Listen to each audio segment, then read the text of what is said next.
రెండోసారి డిపాజిట్లు బాయ్, మూడోసారి నీకు అభ్యర్థి దొరకకపోయా కేటీఆర్. ఇంకా నువ్వేంది నువ్వు మాట్లాడేది ఏంది? నీకున్న అర్హత ఏంది? తెలంగాణ సమాజం నిన్ను ఎప్పుడో బహిష్కరించింది.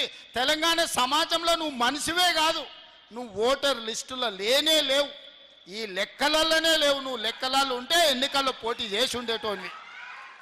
ఇవాళ బండి సంజయ్ అంటూ కేటీఆర్ని ఎందుకు అరెస్ట్ చేస్తలేవని నేను అడుగుతున్న. బండి సంజయ్ని నువ్వు కేంద్ర హోంశాఖ సహాయ మంత్రివి కదా, టెలిఫోన్ ట్యాపింగ్లో ప్రభాకరరావు శ్రవణ్ రావు అమెరికాకు పారిపోతే పట్కరమని రెడ్ కార్నర్ నోటీస్ ఇప్పించి కేంద్ర ప్రభుత్వానికి పంపిస్తే ఆ కాగితం సంఖ్యలో పెట్టుకొని బీఆర్ఎస్ వాళ్ళతో బేరం చేసుకోరు. ఈ ఎమ్మెల్సీ ఎన్నికల్లో మాకు మద్దతు ఇస్తే ప్రభాకర్ రావును శ్రవణ్ రావును మేము పట్టుకరాము, లేకపోతే వాళ్ళని పట్టుకొస్తే మిమ్మల్ని కూడా బొక్కలేస్తాడు రేవంత్ రెడ్డి అని మీరు అడ్డం పడ్డది మీరు కాదా? ఇవాళ కేసీఆర్ హరీష్ను కేటీఆర్ను టెలిఫోన్ ట్యాపింగ్ కేసులో అరెస్ట్ కాకుండా అడ్డుకుంటున్నదే కిషన్ రెడ్డి బండి సంజయ్. ఎందుకంటే ప్రభాకర్ రావును శ్రవణ్ రావును విదేశాల నుంచి ఇక్కడికి రప్పిస్తే 48 గంటలలో ఇలా బండారం బయటపడుతుంది, అందరిని తీసుకుపోయి చెర్లపల్లి జైల్లో పెడతామని చెప్పి ఈ కాగితం అడ్డం పెట్టి బ్లాక్మెయిల్ చేసి ఎన్నికల్లో పరోక్షంగా వాళ్ళ మద్దతు తీసుకుంటున్నది బీజేపీ వాళ్ళు కాదా అని చెప్పి నేను ఈ సందర్భంగా అడుగుతున్నా.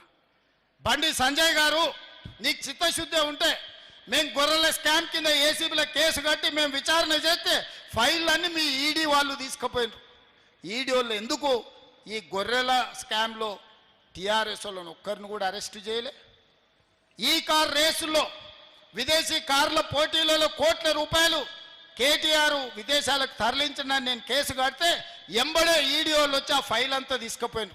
ఎందుకు ఈ కార్ రేసుల్లో కేటీఆర్ను ఈడీ వాళ్ళు అరెస్టు చేయలేదని నేను అడుగుతున్నా.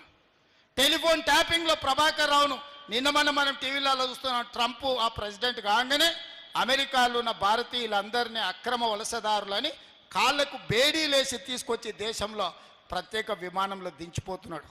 మరి అక్రమంగా ఉన్న ప్రభాకర్ రావును శ్రవణ్ రావును ప్రభుత్వం మేము ఫిర్యాదు చేసిన వాళ్ళని ఎందుకు తెస్తలేరు? ఎందుకు మోడీ లేఖ రాస్తలేడు? ఎందుకు కేంద్ర హోంశాఖనే చేయాల్సింది పని? దానికి మంత్రిగా ఉన్నది బండి సంజయ్ గారే కదా. నేను సూటిగా అడుగుతున్న, ప్రభాకర్ రావును శ్రవణ్ రావును ఎప్పటి లోపల విదేశాల నుంచి నువ్వు రప్పిస్తావు? బండి సంజయ్ 4 కోట్ల తెలంగాణ ప్రజలకు చెప్పు. వాళ్ళని తెచ్చిన 48 గంటల్లో ఇవాళ టీఆర్ఎస్ నాయకులను లోపల వేయకపోతే బొక్కలు పెట్టకపోతే చూడని నేను అడుగుతున్నా. ఇవాళ ట్యాపింగ్ చేసిన దొంగల్ని అమెరికాలో దాచిపెట్టి మీరు ఢిల్లీకి పిలుచుకొని సీకట్ల హరీష్ రావుతో కేటీఆర్తో మాట్లాడి ఒప్పందాలు చేసుకున్నది మీరు. ఇవాళ మీరా మా గురించి మాట్లాడేది? ఇవాళ టెలిఫోన్ ట్యాపింగ్ లీడ్ ఉన్న వాళ్ళందరినీ 10 నెలలైంది లోపలేసి. నిన్న మన బెయిల్ వచ్చింది. ప్రణీత్ రావుకు, రాధాకిషన్ రావుకు, ఇట్లా చాలామందిని దొరికినట్టే చెంచల్గూడ జైర్లపల్లిలో వేస్తే 10 నెలల తర్వాత నిన్న మన బెయిల్ వచ్చింది. హరీష్ రావు మీద కేసు పెడితే హరీష్ రావు కోర్టుకు పోయి కోర్టులో ఇవాళ ఆర్డర్ తీసుకొచ్చిండు, అరెస్టు చేస్తామని. నన్ను అరెస్టు చేయొద్దని హరీష్ రావు కోర్టు నుంచి ఆర్డర్ తెచ్చుకున్నాడు. మరి బండి సంజయ్ గారు, నీ శాఖలో ఉన్న నీ శాఖ అమెరికా గవర్నమెంట్కు రాసి రప్పించాల్సిన ప్రభాకర్ రావును శ్రవణ్ రావును ఎప్పుడు తెస్తావని నేను అడుగుతున్నా. గొర్రెల పెంపకానికి సంబంధించి ఈడీ దగ్గర ఉన్న విచారణలో బీఆర్ఎస్ నాయకులను ఎప్పుడు అరెస్ట్ చేస్తావని నేను అడుగుతున్నా.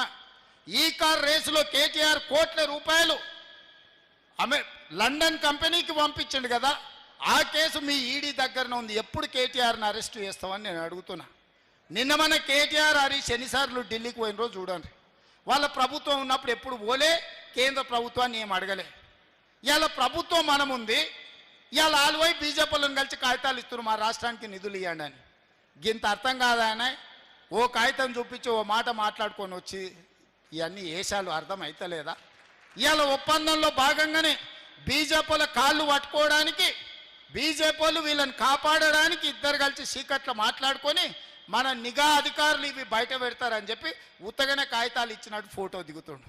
సిల్లి గవర్నర్ తెచ్చినవా? నితిన్ గడ్కరీకి కాగితం ఇచ్చినావు కేటీఆర్? హరీష్ రావు కలిసి వచ్చిండి కేంద్రంలో ఉండే వాళ్ళని ఏమన్నా తెచ్చిండా? ప్రభుత్వంలో మమ్మల్ని అడిగిన ఏమన్నా నిధులు తీసుకురావాలని ఏమన్నా అడగాలని అని? తెలంగాణ రాష్ట్రానికి, తెలంగాణ రాష్ట్ర ప్రభుత్వానికి నిధులు తెచ్చేది ఉంటే మాతోని కదా కలిసి రావాల్సింది. మీరిద్దరు ఏంది కలుసుకునేది సీకట్లా? ఈడ ప్రభుత్వం ఉన్నది మాది కదా, మమ్మల్ని కదా అడగాల్సింది. ఏ నిధులు దేంట్లో రావాలి, దేంట్లో బకాయి ఉన్నాయి, ఎవరిని అడగాలని మమ్మల్ని అడగకుండా మీరిద్దరు కలిసి మాట్లాడుకొని సత్రం భోజనానికి నెల్లూరు పెద్దారెడ్డి రికమెండేషన్ అన్నాడు అంటే వెనకట్టుకోవడం సత్రం